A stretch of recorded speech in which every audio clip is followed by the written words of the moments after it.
네, 교통사고로 과실이 많은 경우에 소송을 염두에 둔 분들이 계신데 오늘 여기에 대한 유의사항에 대한 부분을 한번 다뤄보도록 하겠습니다. 통상 이제 소송이 꼭 필요한 케이스가 있습니다. 이제 소득이 아주 많은 분들, 세무서에 정상 신고된 소득이 많은 분들, 전문직에 종사하는 의사나 변호사 같은 고소득자 이런 분들이 사고를 났다면은 물론 보험사에서 적정한 보상을 잘 해준 모르지만은 이제 소송을 하는 경우들이 유리한 경우가 많습니다. 거기다 이제 개호 환자 또는 사망 사건 또는 영구적인 장애가 대상이 되는 사건들, 이런 사건들은 아무리 소송을 하는 것이 보험사에서 제시하는 금액, 약관 기준보다 훨씬 더 금액 차이가 크기 때문에 소송을 하는 것을 권합니다. 자, 그런데 오늘 다루게 될 내용처럼 이제 과실이 아주 많은 경우에 있어서 피의자분들 입장에서는 보험사가 너무 그냥 후려치고 너무 괘씸해서 나는 소송을 통해서 내 권리를 찾겠다고 주장하는 분들이 있습니다. 과연 소송이 능사냐, 반드시 소송을 해야 되느냐에 대한 부분이 고려해볼 문제가 될 수 있습니다.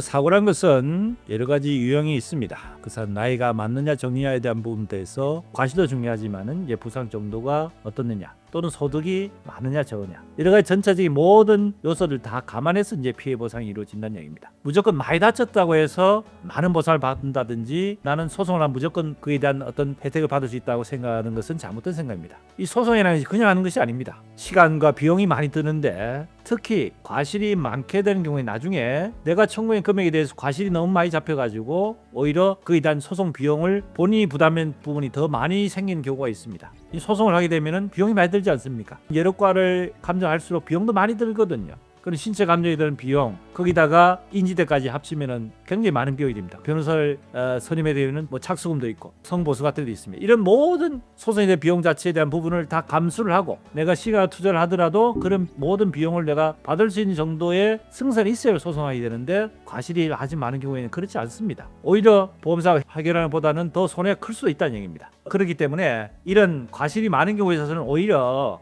많이 다쳤다고 해서 소송을 생각보다는 회복될 수 있는까지 치료를 충분히 받을 수 있는 게 중요하지 않겠습니까? 보험사를 더 자각할 것이 아니라 웬만하면 치료를 다 받을 수 있도록 하는 방안을 찾는 게 중요합니다. 왜냐? 보험회사 약관 규정상으로는 과실이 많더라도 치료는 다 대해주기 때문에 최대한 길게 치료를 받고 난 뒤에 나중에 보상을 적게 받든 어쨌든 간에 그때 가서 해결하지, 처음부터 나는 소송을 해야 되겠다는 생각에서 보험사하고 서로 싸워가면서 보험사하고 마찰이 잠깐 생기게 되면은 보험사 입장에서도 결국 피해자한테 좋은 감정으로 대할 수가 없습니다. 그러다 보면 결국은 그 불이익이 피해자 본인한테 오기 때문에 보험사하고 관계에 있어서 마찰보다는 충분히 치료한 뒤에 유리하다 하는 판단이 있으면 전문가 도움을 받아서 하는 게 낫지, 그냥 무조건 소송 통해서 해결해야 돼 싶어서 치료 중간에 그냥 소송을 진행하는 경우, 이런 건 굉장히 위험 부담이 크기 때문에 절대 권하고 싶지 않습니다. 아시겠죠? 자, 이번 시간에는 과실이 많은 경우에 있어서는 소송보다는 충분한 치료 이후에 전문가 조언을 받아서 해결하는 게 낫지, 소송으로 통해서 더 많은 손해가 일으킬 수 있다는 부분에 대한 것을 경각심을 한번 불러일으키기 위해서 오늘 주제를 다뤄봤습니다.